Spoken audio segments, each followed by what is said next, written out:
Taking a look back at 7 days of news and headlines across the world of Android, this week's Android circuit includes the Galaxy Note 9 release date, specifications and details on the new phablet, the massive camera on the Galaxy S10 camera leaks, details on the budget Galaxy S10, Nokia 5.1 Plus details leak, Sony launching the new Xperia XA2 Plus, more BlackBerry Key2 reviews, Oppo arriving in the UK, and Android P's Ask Me Anything details. Android Circuit is here to remind you of a few of the many things that have happened around Android in the last week, and you can find the weekly Apple News Digest here. Galaxy Note 9 launch and release dates. Everyone is expecting the Galaxy Note 9 will be launched at Samsung's upcoming Unpacked event on August 7th, but when will it be available in stores? It looks like the retail release will be earlier than expected. SamMobile suggested this week, the Galaxy Note 9 may go up for sale on August 24th. That would make the time between the Note 9's announcement and release date smaller than it was last year for the Galaxy Note 8. The Galaxy Note 8 was unveiled on August 23rd and hit retail 3 weeks later on September 15. According to the report, sluggish Galaxy S9 sales are the reason Samsung decided to go with August 24th instead of August 31st after some deliberation.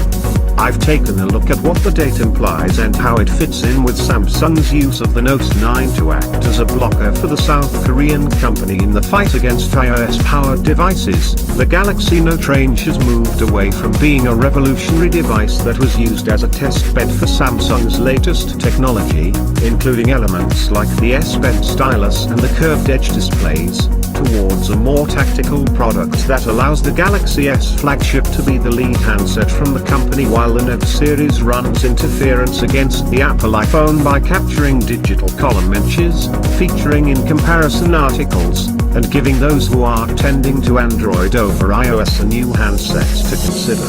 The colorful Galaxy Note 9. With the Note 9 following an iterative path in regards new technology, Samsung will be spicing up the options available to customers with a number of new colors for the phablet. I looked at the cosmetic approach to the Galaxy sales, putting aside the Note's own fan base. How can you bring new users to the phablet? How can you bring in more than the productivity-focused users to the Note platform? It appears that Samsung is going to take the path of least resistance and go for the soft underbelly of modern smartphone marketing.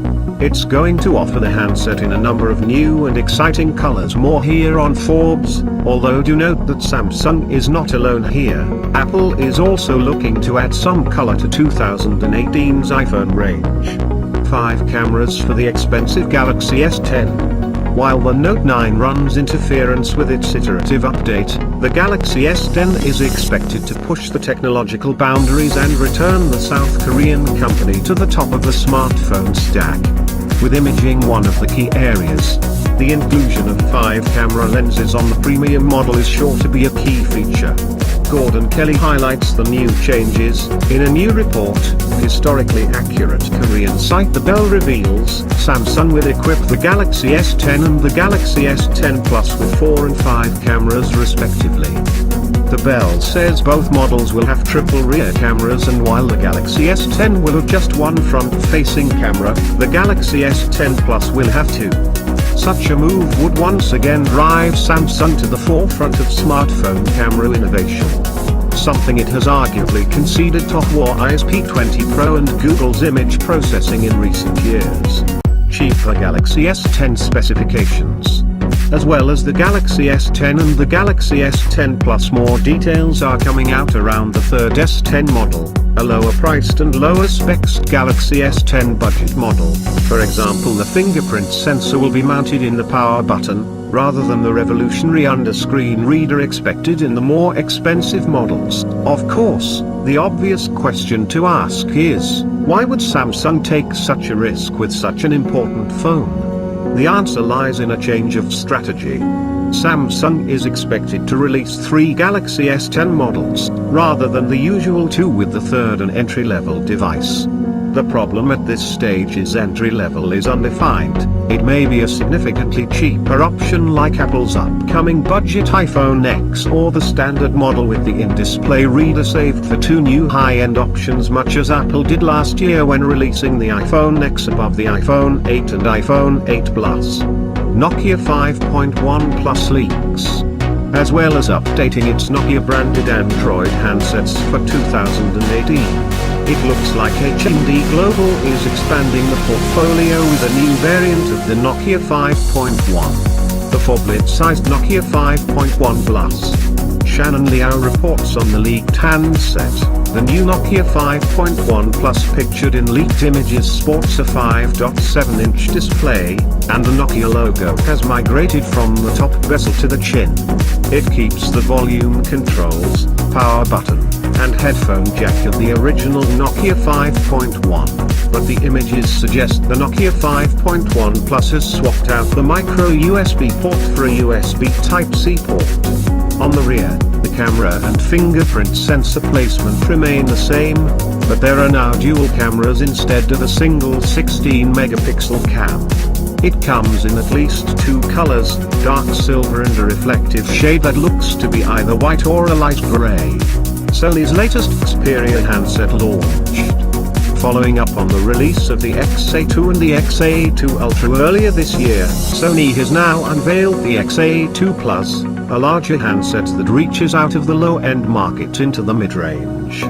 Ben Schoon reports, like Sony's earlier releases, the Xperia XA2 Plus is a pretty simple mid-range device. At its core, the device is powered by a Snapdragon 630 chipset paired with either 4GB or 6GB of RAM, and 32GB or 64GB of storage backed up by a microSD slot.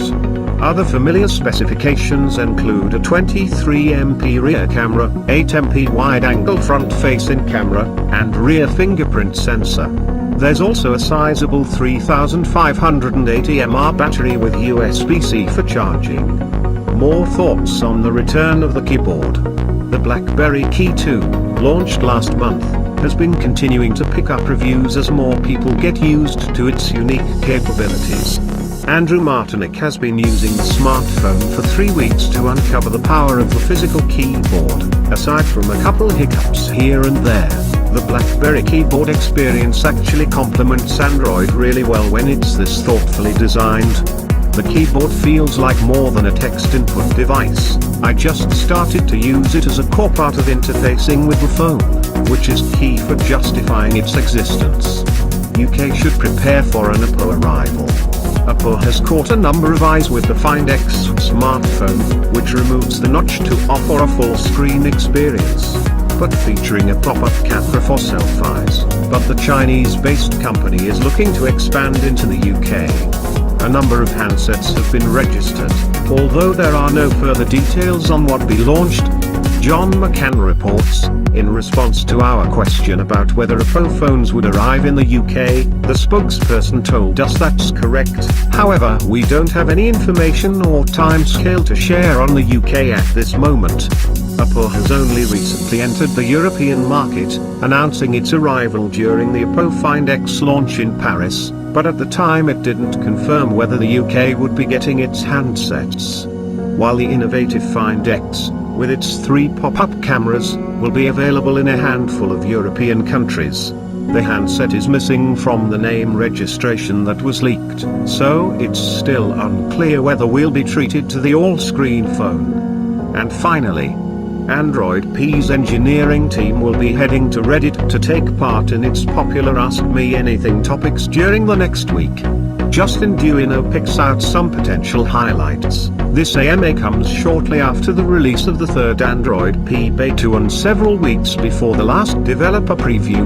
This opportunity gives developers and fans alike the chance to pick the brains of those behind Google's mobile operating system. Some of the topics the team intends to discuss include Android Jetpack, Kotlin, notifications, power, app standby, app restrictions, display cutout, actions and slices, compatibility and non-SDK interface restrictions, Android P beta devices, and Project Treble.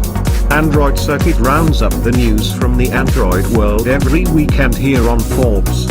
Don't forget to follow me so you don't miss any coverage in the future, and of course read the sister column in Apple Loop. Last week's Android Circuit can be found here, and if you have any news and links you'd like to see featured in Android Circuit, get in touch.